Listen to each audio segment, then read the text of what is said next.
Okay, welcome, welcome. I'm Marcy Billen. I am a real estate agent here in the Oklahoma City Metro. And we were supposed to have this live last week, and I was really sick. And you can still hear it in my voice. I'm so sorry for pushing that off on you. And I had a very special guest who I have here today. Her name is Melissa Titano. That's how I Very say it, close. right? Okay. Yes. You're very close. Her name is Closer a than bit normal. difficult. Yes, but we'll just call her Melissa. And she works for a title company, I do. and I want you to continue with that. Tell us what else about the title company. Okay, so my name is Melissa Titano. It's a little bit different, or Tortellini, or whatever else. Just, Tortellini. I'll answer to whatever. Oh my gosh. I'm one of the owners of Legacy Title. Yep. I have been in the title industry for 25 years this June. When I started, we didn't even have email, if that dates me a little bit. When we first got email, we were really excited for that. Okay. And I've just done a little bit of everything. 8 years on the title side. Everything else has been in escrow, and I absolutely live and breathe it. I love it. I could talk title all day. So buckle up, because we've got lots to talk about. Yes. But that's me. All right, fantastic. Well, we prepared some interesting stuff. Now, title is to be honest, for us real estate agents, we're like, yeah, it's kind of boring. I get it. It's just a little bit boring, but I knew that Melissa could tell us some really good stories and make us understand why it's so important to have our crap figured out with our title. Yes. Like, it is wildly important. And I've been through some title issues this year that I am just like, why can't you fix this? Mm-hmm. And it can really screw things up for you and delay you getting your money. Yes. And I will say this, title companies' jobs is not to fix title problems. That's like a common misconception, right? Whose responsibility is it? It's the sellers. So when we call and say, hey, I need your seller to jump in on this and get yelled at, you've got to understand title's job is to identify and put those problems out there. And then it's the seller's job to fix it. A lot of times we'll take that on because we just want to get it done, and we can often do it faster. But there are times that we have to get the seller involved because, as Marcy said, there's some really messy stuff out there. Really messy stuff. So before we go too much further, I do have a few links in the description for you. One of those is to join my newsletter, and several of you have, and I'm so excited for you on that. I put out 2 newsletters a month. I'm pretty religious about that. And those newsletters are all about real estate in Oklahoma, different things that are happening in our community, and different news that may be coming up. So make sure you sign up for that newsletter there. And if you, of course, want to contact me, all my information is down there as well. So let's get into some of our fun questions. And as we are talking about title, be sure to drop your questions, and we will get Melissa to try to answer them. We'll make them tough. Make them tough. Yep, I like it. All right, here we go. Okay, just to be clear. Yeah. I'm not an attorney. Okay, so let's start there. I've done this a long time, but I'll do my best. Okay, fantastic. So first of all, can you explain what title is? What are we talking about? So a lot of times people will call and say, hey, can I get my title? Right? There's no title to a house like you have a title to a car. There's no little green piece of paper. Your title per se is your deed, right? The seller sign a deed to you at closing, it gets filed of record, and then the original gets returned to you with your owner's policy. That's kind of your title per se. But if you lose it, right, that's why it's filed at the courthouse. It's not like the cartoons where they roll it up and this is your deed, and if somebody steals it, they get your house, right? That's not how it works. But an abstract is also not your title. They'll call and say, I have the title, and they'll bring in an abstract, and you're like, okay, this is an abstract. So Oklahoma's one of 2 abstracting states left. We do full-blown abstracting every single deal, every time we issue a policy. It's us and Idaho. We're the only 2 left. Oh, Idaho. I wondered what other state it was. And I'm always just like, I don't know. Trivia question. Idaho. And what that means is every single time a property is sold or refinanced, any sort of policy issued, so a lender's policy, like on a refinance, on a purchase, it's typically an owner's and a lender's policy.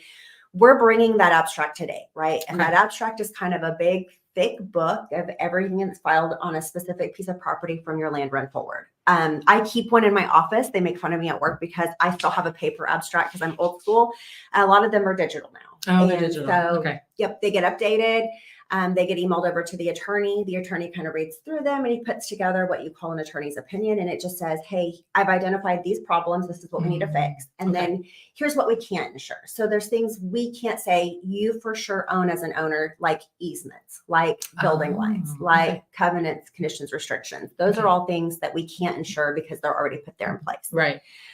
So that's kind of what title is. We issue a commitment for title insurance. And basically we just say, hey, buyer and seller, these are what we've identified as problems. Here's what we're going to work on. And here's what I need your help on. And then once we get all of those cured and your lender's ready, that's when we go to closing. Okay. Yep. All right. Exciting. It's exciting stuff. Trust me, they come across my email all the time. And, you know, we've done business together for a long time. Yeah. Yeah. And do I know everything? No, we constantly have questions about these things. Okay. So we want to hear a juicy story. Okay. All right. Oh my goodness. So many.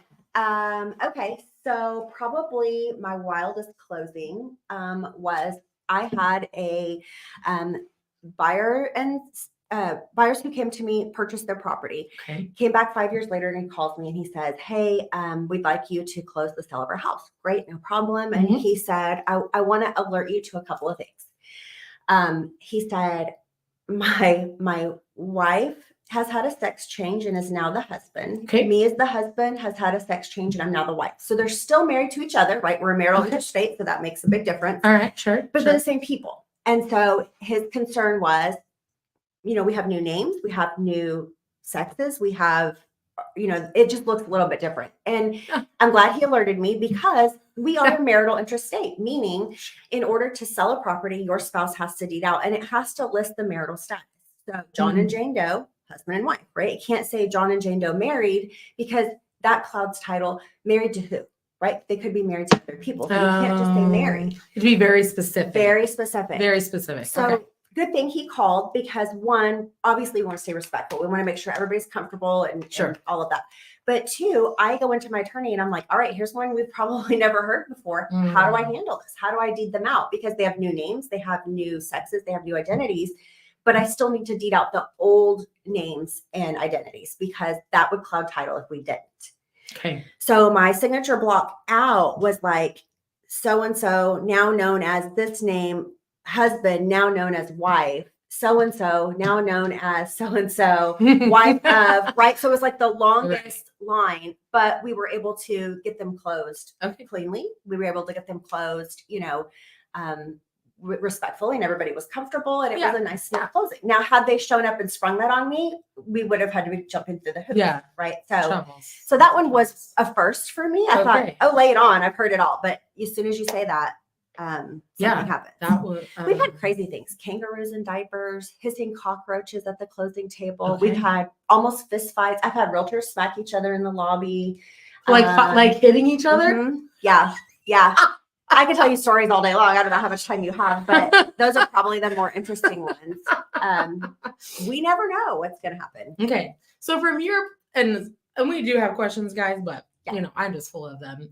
From your perspective, yes. So I'm a realtor. You're a closer, technically. What's my job as a realtor to you as the closer?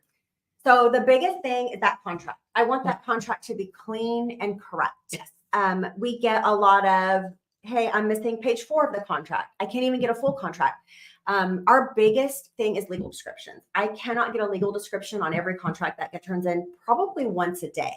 It happens. What? Yeah. What are we selling? What are we buying? And I'll call the real estate agent and they're like, well, I don't know. Pull the last deed. Well, the last deed may have 2 tracks. We're only buying 1. Right. And then if we insure the wrong thing, then of course everybody's upset. We've had too much property sold because they used an old deed and it was 10 acres and they only meant to sell 5. Oh no. And then the real estate agent's mad at us. Well, we go off of the contract. Yes. Dead people. I hate to sound cold, but dead people mess up title. I need to know, are your sellers alive? Right. Who signed my contract? Who's entitled? Right. If it's a trust, right, your proceeds get made to the trust, not to you as the trustee, because the trust is the one that owns it. And then we'll have people come back and say, well, I don't have a trust account. I don't have any way to cash this. Yeah. And I hate to say not my problem, but it's not my problem. Like, you put it in a trust, the trust owns it, not you.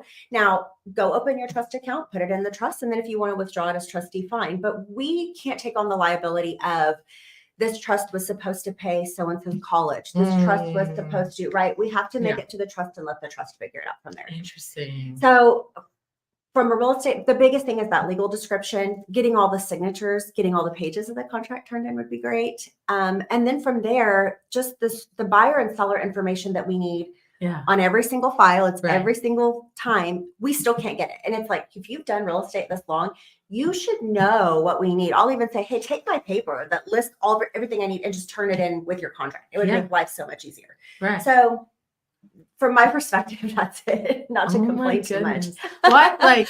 So I've had people say this to me before, that, and you haven't closed my deals in a long time.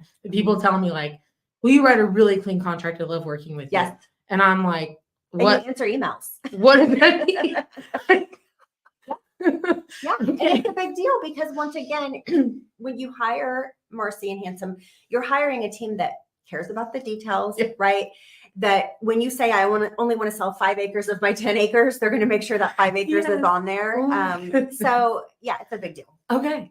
Well, that clears a lot up on my side. Wow. You didn't know that you were that good. I didn't know I was so good. That's it. I didn't know I was so good. Perfect. Quiet title. And this has come up for me a lot. Let's talk about it. Let's talk about quiet title. Okay. So oftentimes, one of the requirements that attorneys will make on the commitment is for quiet title. Quieting claims or possible claims to a property through a lawsuit is basically what a quiet title is. Okay. So it can be used like an estate sale to remove lien holders, gaps in title, adverse possession, easement or boundary issues. So basically, when they require a quiet title, they're requiring us to quiet the title, if that makes sense. You're quieting out any other people who could have a possible claim to the property. Okay. It's because it's not clear, right? So could so-and-so's heirs have some sort of claim? They could, so we need to quiet them out. Most often you're going to see like a sheriff's sale, right? You go down and you buy property in a sheriff's sale. You've got a quiet title. I think it's within less than 10 years that you've owned it. You've got to quiet them out. Unless, and there's always this option, you can get a quitclaim deed, right? So a little bit different. We just talked about this before we started. A quitclaim deed, you're quitting your claim. You're saying, hey, take it. I don't want anything to do with it. So in place of a quiet title, if you could find that person who you're quieting out and they'll sign a quitclaim deed and quit their interest, you could, in theory, avoid a quiet title. And I'll tell you, I have hunted people down on social media. Hey, I'm Melissa with the title company. I need you to sign a deed. And I've saved sellers thousands of dollars on quiet titles, when we can. Nice. Oh, Tracy, we're doing a deal with her right now. Okay. She says, I'm very thankful to have Marcy and Handsome. Thank you for all you two do. Yes. Thanks so much, Tracy. Yes. I had no idea. I was so amazed. Yes. Amazing. Okay. So you're basically like someone. So recently I had an interesting title issue that one of this woman that I mentor, she was having trouble with. And basically like someone wrote the wrong legal and an attorney wrote the wrong legal. That was fun. An attorney wrote the wrong legal. The judge signed off. So he was like, oh God, dang it. And then the husband is not well mentally because of drugs. And so he wouldn't sign the quitclaim deed. And so now what you're saying to me all like makes more sense. Good. Like, oh yeah, that really it does. I mean, there's steps that you can go through, but honestly, if we can get someone, they have to be rightful in their minds, right? But if they could sign a quitclaim deed, they quit that interest and you're done. It's so much cleaner. Yeah. Oh my goodness. Very good. Okay. So deed requirements for transferring property here in Oklahoma. Yeah. So Oklahoma recognizes 3 types of deeds kind of as a basic, right? So you've got your warranty deed, you've got a special warranty deed, and you have the quitclaim deed. Okay. So most deals you're going to sell, they're going to sign a warranty deed. Right. Your seller is warranting the title, that they're transferring clear title, and that they have power to sell every single time. And that's what we prefer. Even on my deeding out an ex-spouse, I still do a warranty deed versus a quitclaim deed just because I like it. It's cleaner. It is. A special warranty deed. We get this question a lot from realtors, but they'll reach out and say, hey, I'm doing a HUD sale. I'm doing the VA's my seller, and they're requiring a special warranty deed. What does that mean for my buyer? That's a very common question, and it's a great question. A special warranty deed is the same guarantee as a regular warranty deed, but the scope of warranty is limited to the time that seller owned it, because they have no back history knowledge, right? They're taking over typically a foreclosure. So they're going to do a special warranty deed because they're not going to warranty further back. They don't know. They don't know the history. Does that mean anything bad for your seller or your buyer? No, because your buyer's still getting title insurance. They're still insured that they have clear title. So it's not a big deal. A lot of realtors call kind of panicking. That's fine. And then of course we talked about the quitclaim deed. There is no warranty. It's just saying, hey, I'm wiping my hands of it. Right. I'm quitting my claim on a quitclaim deed. So those are kind of the three bases. Are there other types of deeds out there? Yes, but those are kind of your basics that you're going to see more and more. I will tell you, the transfer on death deed has become really popular lately. And so that's one, in fact, I probably need to write a class on it, but you can do a transfer on death deed. Basically, hey, when I die, I want my property to go to Marcy. You have to tell the person that you're doing that to, right? Yeah. Because they only have 9 months from the date of death to file the affidavit of transfer on death with your death certificate, or they have to probate it. So you can't surprise my kids if they don't know. They have no way to go down and file that. And then the property is a probate property. So is that a way of getting around probate? It's a way of getting around probate. It's a way of getting around a trust, right? I still think a trust is cleaner because if it dies, it says who it goes to. Right. But you could, in theory, file a transfer on death deed. But if the person doesn't know, or they're not fast about it, right? You can't wait past, and it's literally 9 months to the day. If you go one day over, it's over. You got to probate. This is making, I'm seeing where some people have done some things. Absolutely. Absolutely. I'm like, oh, that's what happened. That's what happened. In that situation. Yep. Fantastic. Yeah. Okay. So I've heard of some issues coming up with quitclaim deeds and how they're filed. Tell me. Okay. So, and it's not just quitclaim deeds, it's deeds across the board. Okay. So the biggest thing we see with deed problems is divorce attorneys. And I hate to say that because it gives attorneys a worse rap, I guess. Right. But family attorneys, divorce attorneys are not real estate attorneys. No. They're not title attorneys. Right. So they don't fully understand the title side. In the same way, I couldn't do a divorce, right? That's not my scope. What do we see most? The judge will, two married people are getting divorced. They go before the judge, they get divorced, and the judge says, I award the property to John Doe, right? Jane is supposed to, at that time, sign a quitclaim deed to him, deeding herself out as a single person to them, right? Nice and clean. Right. Most of the time that doesn't happen. Why? Because either the divorce attorney doesn't prepare the deed, or they do prepare it and hand it to the person to sign and file. They don't know what to do with it. It gets lost somewhere, or they just don't do it at all. The ones that do it, don't do it correctly because once again, they're not title attorneys. So what's the most common mistakes? One, they leave off marital status. Anytime you deed out, you have to state marital status clearly, not just married. Can't be widowed. The state recognizes married or single. Those are your only two options. There's no widow. There is no, what do they say? Legally separated, right? You're either married or you're not.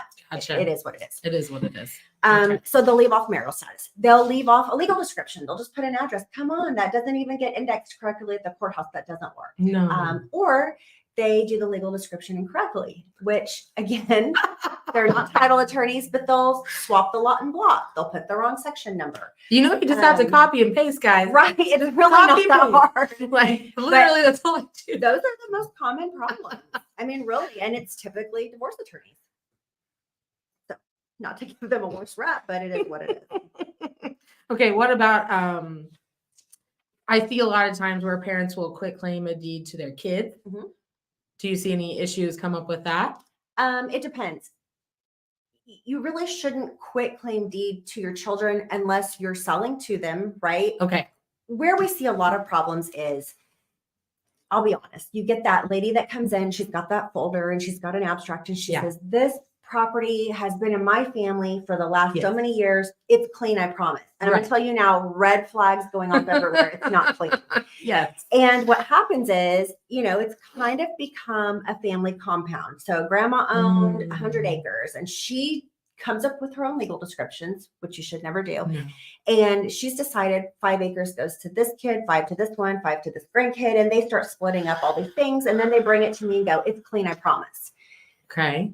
The biggest issue we run into is that they prepare their own deeds and they've, again, left off marital status. They don't have the right legal descriptions. They've come up with their own, and then grandma's deceased. So we can't get anything corrected from her because now she's no longer here. So that's issue one we see. Okay.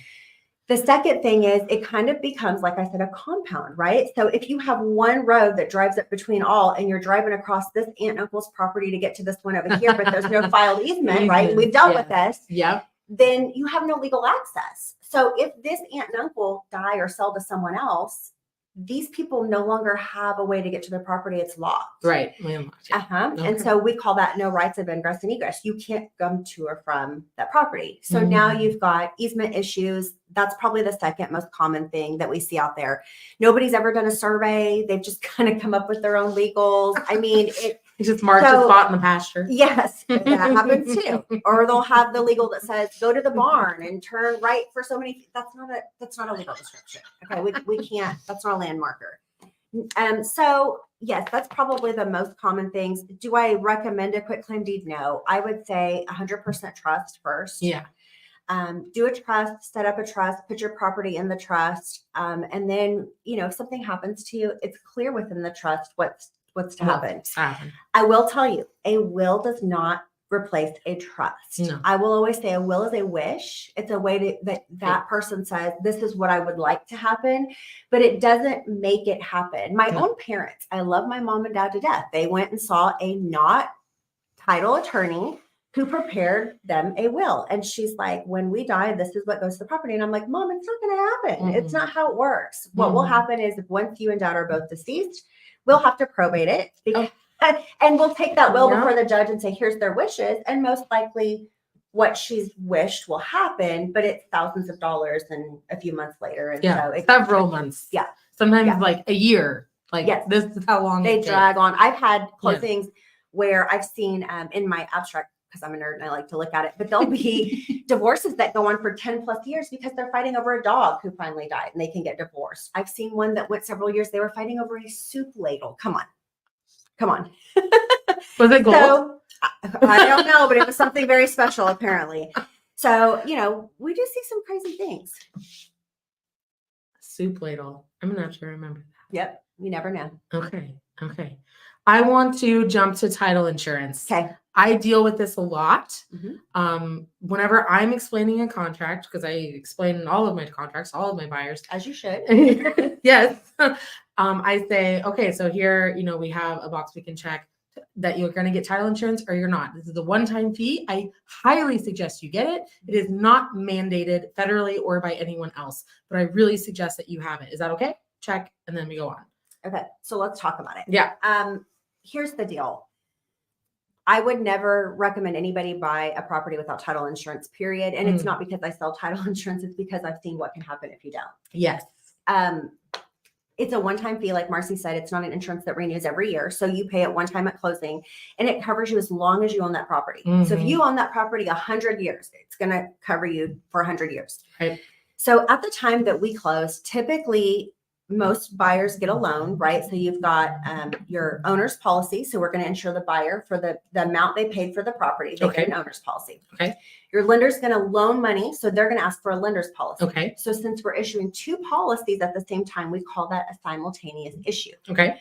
Simultaneous, basically we're issuing two policies at once. I know this is rocket science. So we issued the two policies. So you get a discount for two policies being issued. If you have a lender, the lender's going to require a policy. 99.9% of the time, your lender's going to require it. So you're already paying for the big policy. Right. Okay. When you get a simultaneous, meaning you're buying an owner's policy as well, it's a $50 fee because you're getting two policies. So we discount the second one for a flat $50. Okay. So why would you not insure your property for as long as you own it for $50? Please insure your property. On the settlement statement, on the line item for title insurance for the owner's policy, in parentheses, it'll say optional. And oftentimes that amount there is not $50. It will say $63. It will say $79. It's like a random amount. And so sometimes your buyer will go, oh, okay, if I waive this, I save this $80. That's not how it works. It's a simultaneous issue. It's a flat $50. The lenders require we split the amounts differently on a CD. So really it adds to the same, but again, you're only saving roughly about $50. So why would you not insure it, for that amount? And it covers you against all kinds of things. Like what? Fraud, forgery, which we do see happen. We can talk about that. It covers you for unreleased mortgages. So a prior seller has an open mortgage. It's going to cover you for, here's one. We had this claim just recently. We closed a deal back in March and the buyer calls us about a month ago and said, hey, I got a foreclosure notice. Okay. So what happened, right? We start digging. Well, our seller had a HELOC mortgage. So she had a first and second. Recently widowed. We pay off both mortgages. We send out our little letter that says close the accounts. What happened was the widow was scammed, clearly scammed. Somebody called her the day after closing and said, hey, we're with the IRS. The IRS doesn't call you. No. Okay. We're with the IRS. And if your husband has back taxes, recently widowed, they knew that. And we need you to authorize, we need all your private information. We need you to authorize this money to go into your account to pay it. There's a grant system that will help you. And basically what they did is they took her information and borrowed against her HELOC loan, her home equity line of credit or second mortgage. And they took out the money before our payoff letter got to the lender, right? And so now she owes money on it. Nobody made us aware because we had a zero balance letter.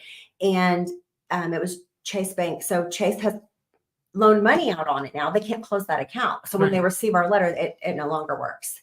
She was clearly scammed. And so, we asked her, do you have any children? Do you have any relatives that could help walk you through this? Is there anybody else we can talk to? She has no one. And, here she is, recently widowed. They've withdrawn her HELOC account. She has no money. And so she said, let me think about it for a night and I'll call you back. And so she did. And she's so precious. But she called and she said, I'm getting ready to come into some money in August. I'll pay you guys back what I owe you then. And we're like, okay, can we ask how you're going to come into this money? And she said, well, I know you're going to think it's a scam, but a second person with the IRS called me and said, if I give them $25,000, they'll put $500,000 in my account because it's a COVID grant.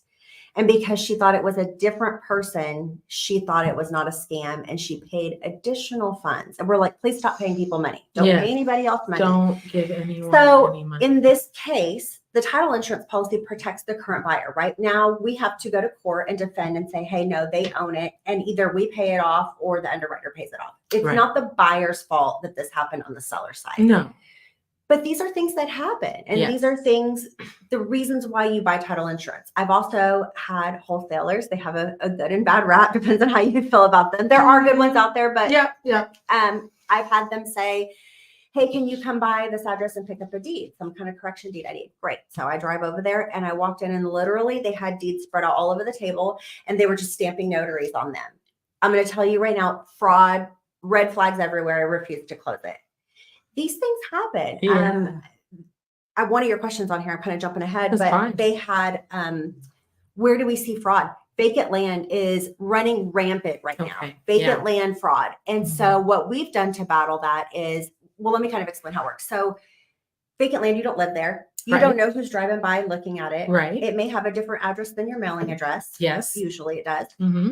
So what do people do is they look online and they see where there's vacant land and they see who the current owner is and they prepare a deed from that owner to themselves and they forge that signature and have someone notarize it. They go down to the courthouse and they file it. They now look like the owners of that property. If I were to get an order on it, I'm going to see that deed filed. How would I know that that's seller? So what we've done to battle that, because it does happen, we've caught 4 this year. 4, if that tells you how often it happens.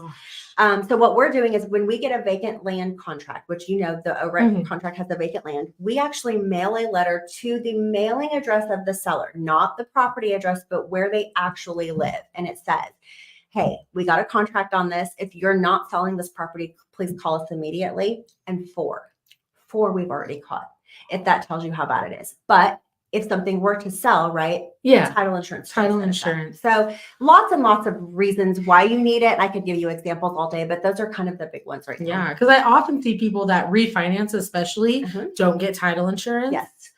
And that's where the problems seem to arise. Yes. And it's not so much a refinance. If you bought the house, a fully built house, you have a policy still. The lender's getting a new one, but yours still remains in effect. You don't necessarily need to purchase a new owner's. But if it's like a construction to perm, right? Let's say you bought the lot for $90,000, you built a $600,000 house out there, your policy is still for the $90,000. So you want to up your policy to your appraised value. Yep. Lots of things. Elisa says it's a scary world out there. Yes, Elisa. Yes. It is. Yes. Like lots of fraud. This is why we work with people that we trust. Right. We got to outsmart them. I know. Cool. Okay. Title theft. Yes. Have you ever dealt with this? Yes. So obviously the vacant land was an example. Okay. That's an example of title theft. People in nursing homes, right? Because one, they're a little bit easier prey. Right. And two, they're not at that property. So again, people can drive by, people can show up there, they can knock on the door, they can see that it's been empty. Right. So we see those things happen. How can you battle it, right? That's the biggest question. You'll hear those radio things that say, hey, buy this insurance. Title insurance protects you from the day you purchase the property backwards. But they're selling insurance on the radio today forward, right? We're going to check what's filed of record every month. We're going to let you know if something's there. It's like a title protection thing. I wouldn't advise that. It's kind of a waste of money if you want my opinion. That's my opinion. Okay. Here's how you can do it. One, get online and look at the assessor site or the treasurer's site. Is my name still on there as an owner, especially for vacant land? Yes. And if something's filed, you need to contact an attorney. But a lot of the counties now have a free program you can go online and sign up for. I know Oklahoma and Cleveland are there. Okay. And anything that gets filed with your name on it, you get a notice. Oh. So they're kind of helping combat that as well. So I would highly recommend that, or even just getting online and doing a quick search. I look and make sure my taxes get paid every year just because I want to make sure my lender pays my taxes. Yes. Yeah. So, you could go on there and look that way too. So interesting. Yeah. Well, I need to remind my clients to do that. Yep. Do it. And file your homestead. And file your homestead. Yes, we do remind them to do that. Tell us what homestead is for a second. Okay. So, Oklahoma is one of the homestead states out there. Basically, what you can do is for free, right? We're not selling any sort of service. It's free. You can go down to the courthouse, or a lot of them are online now, and you can file for homestead. You put in your parcel number, which we give you at closing, your legal description, we give it to you at closing. And you go on there and answer a few questions. Yes, I plan to live here. Yes, my deed will be recorded this year. This will be my primary residence. And then once you answer all those questions, you electronically sign a date and you submit it. And then it'll tell you if you're approved or not. And what it does is it protects you it actually starts March 15th. So if you file homestead today, it wouldn't take effect till next year. So we're past the March 15th date. Right. But it would protect you if you were to be sued and found guilty in some sort of judgment, right? They can't come in and take your homestead property where you live to pay it back. You can only have it on one property in the state of Oklahoma at a time. Okay. So you're talking about your primary residence, right? It's usually your most expensive property. But the only caution I have is military. My husband's active duty. If you claim homestead in another state and you want to keep that, you don't want to file it here. Right. And so we don't want to mess that up for you. If it's a VA loan, we kind of go over that at the closing as well. So that you can make where you want to keep your residency at. Absolutely. Military. Saves you about $100 a year on average for your property taxes. So there's a little bit of savings as well. Okay. Yep. Yeah, that's really helpful. Okay. Okay, so we covered the steps that property owners can take to protect title. We talked about thorough title checks. Did you have any other stories about thorough title checks? Oh my gosh, I have stories all day long. It depends on how much time you have. I had a realtor actually from your office reach out to me last couple of days. We're not closing a deal. They've got it closing at another title company, but I do that all the time. I offer that to all my agents. Yeah, call me. I can help you. Call her all the time. But they have one that the sellers got divorced. Okay. The husband has some judgments against him, the ex-husband. Sure. And the state filed those against her property, even though he's no longer entitled. Okay. So the requirement's going to read that we have to get a release or pay those off. Right. And of course, she doesn't want to pay off his judgments, and it's a lot. I think it's like $20,000. So no, she doesn't want to pay off his judgments. Right. So the title company is requiring A or B, right? We have a release or you pay it off. And so the real estate agent from here called me and said, what other options are there? And my inside scoop is I have a contact at the state, Oklahoma State, that could maybe help them out and get a release filed. They have a letter that says, hey, she's not responsible for it, but that doesn't work, right? Title, to be clear, has to have a release or it's paid. Right. So I gave them the contact, fingers crossed. Hopefully that person's able to help them and maybe move it along a little bit faster so they can get that released. So, things like that pop up. And I always tell my agents, I truly love what I do. And if I can save the day, I love it. It's fun to me. Yeah. It's a puzzle you're kind of putting together. And, then I'm a helpful resource for them. And also I call you guys with questions, or I need a termite person or a painter, because they have those relationships and know who are good as well. Yeah. Okay. One big team. One big team. Yep. Yes. Talk to us for a second. We were talking about for sale by owners. Yes. So we're in their heart. We're in the people business. Yeah. We know people. We all know people that have sold for sale by owners. Yeah. I know title people that have sold for sale by owner. Mm-hmm. I know lenders that have sold for it's mind blowing to me. Okay, cool. So I will have a for sale by owner, someone who's wanting to sell their house without a real estate agent, say to me, well, the title company will write my contract for me. What do you say to that, Melissa? Well, I will tell you this. There are some title companies that do that, and they should not. At my offices, they are absolutely 100% not allowed to do that. Mm-hmm. And here's why. One, I'm not a licensed real estate agent, right? That's a liability we would be taking on to write a contract.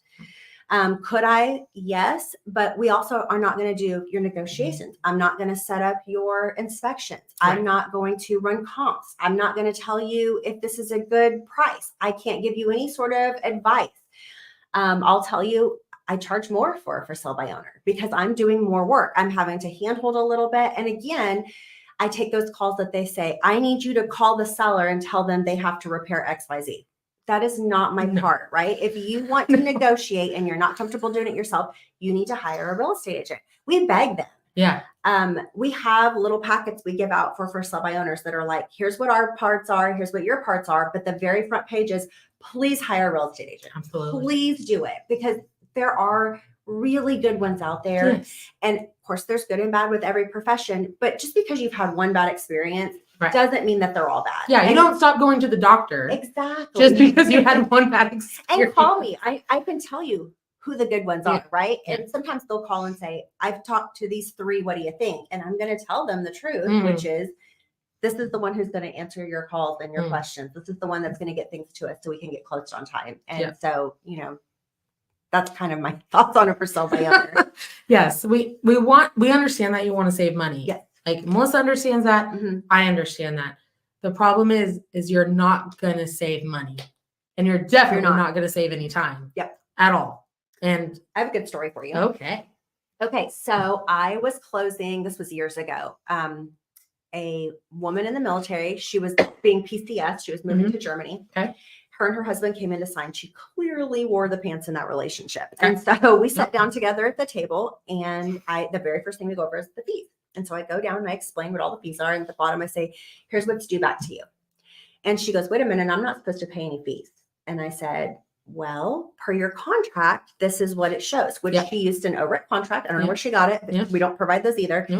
But so I showed her in the contract where it said she's to pay these fees. And I said, okay, so here's your options. 1, you pay the fees, or 2, you go back and you negotiate with your buyer and you get me an addendum or something that shows who's going to pay what fees. And she said, no, I'm just not going to sign today. I need you to move all those fees over or I'm walking out. And I'm like, okay. So I closed the file and I just said, look, I understand that you're a big wig on the base, but this isn't your territory. You can't pull rank here. That's not how this works. I can't move fees because you told me to. That's not, that's right. So I'm going to let you and your husband discuss it. I'm going to step out. When I come back, you guys can tell me, yes, I want to sign, or no, we don't want to sign today. And that's fine. You can renegotiate and then we can do a mail out to you in Germany, or you can take this whole file and close it somewhere else, because I'm not going to do that. Right. And after 10 minutes or so, I came back in and she not so nicely or friendly signed the documents and left. And so we were able to move that. But I asked her, did you read this contract? Right. The answer was no. Clearly, she didn't read it. So you signed something and prepared something on your own. And these documents are not easy. If you're not familiar, they're not easy. No. And once again, she ended up paying fees. She didn't think she was paying because she never even read it. We've gotten contracts written on a napkin. They'll write out sales price and here's the property address and they just sign it. Not, no, you can't, no. Fun times. It takes me 10 minutes to write a contract. Because she knows. Literally. I know how to do it. I have, and like, this is going to sound crazy, but I have a cheat sheet. Every time I write a contract, I have a cheat sheet because sometimes it's 10 o'clock at night and I'm tired and I want to make sure I don't miss anything for your sake. That's it. Yeah. And I'm sorry, but you don't have it. And even if you had my cheat sheet, you would know what you were looking at.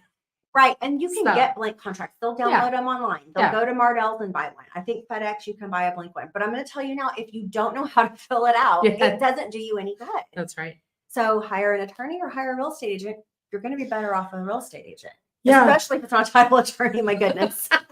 Don't hire a family attorney. Yeah. We get that sometimes, especially people from the East, like the Northeast, they'll say, oh, I'm just going to hire an attorney to close this for me. And I'll say something like, I know that's what you're used to doing, but here we actually use title companies, real estate agents to do this. Can you explain kind of? Yeah. So there are certain states that are called attorney states. Georgia, for instance, is one. I do quite a bit there. And for the job that we do, we're escrow officers, they're actually signed. The closings are done by a real estate attorney. So you're looking at a closing fee here of, just under $200 versus a closing fee there of about $500 because you're paying that attorney for their time. Right. So even if I were to mail out to Georgia, even though we're not an attorney state, to get a notary there to sign that, it has to be an attorney. So now you're paying that attorney's billable hour. Hopefully it's 1 hour. And so it gets more expensive. It's cheaper this way. In other states, escrow officers are licensed. We're not licensed in the state of Oklahoma. I'm licensed, but rarely are your escrow officers licensed because it's not required yet at this time. I went ahead and got my license because I'm signing off on the commitments and the policies that we issue, but most escrow officers are not licensed in the state of Oklahoma because we're not required. Right. But our job in other states, they have to get licensed or they do have to be attorneys. It just depends on the state. So am I attorney? No, but do I do attorney work? Yes, kind of in a way. But we have great attorneys on staff that, work in-house and they are in-house attorneys. So that means, no, you can't call and ask them for advice, right? They work for Legacy. They are there to protect us and in turn, your buyer. But that's just kind of how those attorney states work. Okay. Yeah, I get that sometimes. And like, I want everyone to be comfortable with what's going on. And you just have to understand that all the states are different in how we operate. All of our contracts are very different. Like I read a New York State contract like 3 years ago, and this is what my eyes looked like the entire time. Because I was like, why is this 20 pages? Why is there no closing date? Wow. And like, why is it so vague? And it's because of attorney. Well, in Oklahoma, it's different in a lot of ways. We're a table funding state, right? So what does that mean? It means we actually close and you get keys same day, usually within an hour. Yeah. We pay everybody within that hour. And once you're done signing, you go move into your house. Yeah. Where other states, usually what they do is they sign and they record, right? Your deed and mortgage get recorded of record. They get some sort of little report back that shows it. And then you get keys and disperse. So out of state lenders, we have to remind them, hey, we're a table funding state. Get that wire here. Out of state lenders. Please use a local lender. Please. Use who Marcy recommends because it will go so much easier. So that's another difference, Oklahoma versus others. Okay. That makes a lot of sense. We're also that marital interest state, right? Yeah. Even if your spouse isn't entitled, in order to sell, your spouse who's not entitled still has to sign out their marital interest. Yep. We get lots of pushback on that. And we can talk divorces all day long, but think about this. Let's say you do a divorce and your quitclaim deed wasn't done correctly by that attorney. And it's 5 years later and you go to sell your house and we have to get a correction deed from that ex. And now that ex is remarried, right? The new spouse has to sign the marital interest now. And you've got this one spouse that's pissed off, right? Yes. I don't want them signing it. I don't want them a part of it. They're a part of it now. Right. And so I always say, let me make those calls, right? Title company is a neutral third party. Let me call and maybe discuss it a little bit first on your behalf. And then, if they have further questions, they can get with Marcy. But I try to kind of nicely navigate those because they do get tricky. Yeah. Yeah, they do get tricky. And we get it. Like, we're all up in your business. Right. We understand. Like, I try to say that, like, first off, like, I get it. I am going to ask you questions that you do not talk to people about these things. Yeah. But if you want to buy or sell a house or a property, we need to know. And what we have to do. We're asking to help you. Yes. Right. It's a way to protect you. Yeah. It is funny. Our young little cute girls that work for us, they'll email or call this buyer or seller and say, hey, I need to know if you're married. And they're like, why? Are you looking for a date? And they're like, oh my goodness. No, it's for this. Right. Yeah. But that's just part of it. Okay, cool. What else you got? All right. I think that's all of my questions. Did you have anything that you wanted to add or explain a little further? I've got one more nightmare story. Yes, I could please, do those all day, but here's one. So this was several years ago, but when they started allowing you to deposit checks from your phone, yes, we've run into the issue that once we hand over a seller check and they leave, we can't accept it back to void and wire if you change your mind. And we can talk wire fraud as well, but here's why. There was a couple in Florida who got their proceeds check, went out to their car and deposited it on their phone, took a picture, deposit their amount, right? Go back into the title company and said, hey, can you void this check and wire it? They're like, yeah, sure, no problem. They write void on the check, they void it in their system, it's already cleared, and then they wire it out. So they get it twice. Okay, let me be very clear. Title companies just don't go, oh, I guess we'll just take that loss. That's not how it happens. No. So now they go to court. Now they get attorneys. And now they're paying back not only the money that they took, but the attorney fees as well. So that's one. So now we have this rule. If they walk away, we can't just void, or we have to void and wait a few days to make sure it hasn't cleared. Yeah. And so there's that. Oh my gosh. Wire fraud is huge right now. Yes. Huge. Wire fraud. We send out instructions like, don't do this, call. Always call and verify. Always call. And don't call on the number that they sent you the wiring instructions. Google the number for the title company. Ask Marcy for it. Yes. Call us directly and verbally verify before you send any money. And they don't change. I've had them wire in earnest money and then a fraudster gets involved and gives them different wiring instructions and they'll send it somewhere else. Yeah. Don't do that. It doesn't change. It doesn't change. Take it slow, guys. Yes. Be slow. Yes. And the title company shouldn't be pressuring you in a rush. No. So it's a huge red flag when you get, it looks like our signature block because the fraudsters are very tricky. And they say, hey, you've got to send this money to me 3 days before closing or this isn't going to make it. Don't do that. We shouldn't be pressuring you. I don't care if you wire it day of as long as I have it in time. So there's no reason for all of that. Now you can't come to the table and sign and then initiate your wire because then you're looking at a few hours before that comes in. Yeah. But lots and lots of fraud with wire. We see it almost daily at this point, and we're able to catch a lot of it, but they're tricky. And where they're getting in is you. It's buyers and sellers who don't have secure email, right? You're not paying a party to watch that. And some of the realtors who don't have like 2 authentication factors set on their phones, which is free to set up. And then anytime anybody logs into their email address, they get a text message. Right.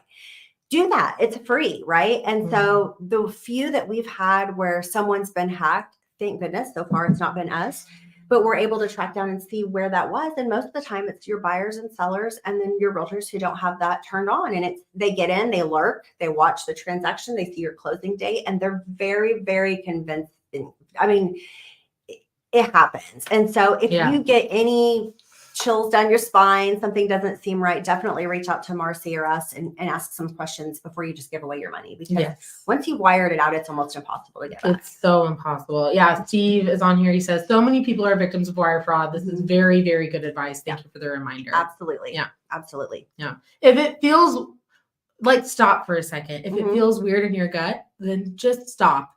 Like, okay, I have a good story. Okay, what you got? So I bank at Chase for personal stuff, and I bank at Armstrong, which is a local bank, for business stuff. Sure. Cool. All right. So the manager at Chase calls me one day, and he says, hey, we got this weird check-in. I want to verify the routing number or something on your account. And I said, oh, okay. And then I said, wait a second. And then I just hung up the phone. I was so nervous. Yes. I would have too. I hung up the phone and I called my friend Andy, who is Andy Stanfield, is a lender at Chase. I know Andy. And I said, hey, Andy, this guy that said he was the manager at your branch just called and said this. And Andy was like, yeah, you just hung up on my manager. Oh, it really was legit? Oh my gosh, I would have bet it wasn't, but at least you knew. And I started laughing and he was laughing and I was like, look, I was just really nervous. Yes. Like I couldn't. Yes. Yes. It was really funny. It was really funny. So yeah, that happened to me. But just, just be careful. Just be careful. And just, like, if it's okay, I was embarrassed, but like, I'm so glad. But you were safe. Yeah, I was so safe. That's funny. Yeah, I think that's all the questions that we have. I'm so grateful that you did this with me. This was really fun. Hopefully title wasn't too boring today. I don't think it was. I think many people will have lots of questions and hopefully learned a lot. Yeah. So we will maybe do this again. Yeah. And if you guys have further questions, reach out to Marcy. She can always get a hold of me and we'll get those answered. All right. Perfect. All right. Thanks, guys. All right. See you guys later. All right.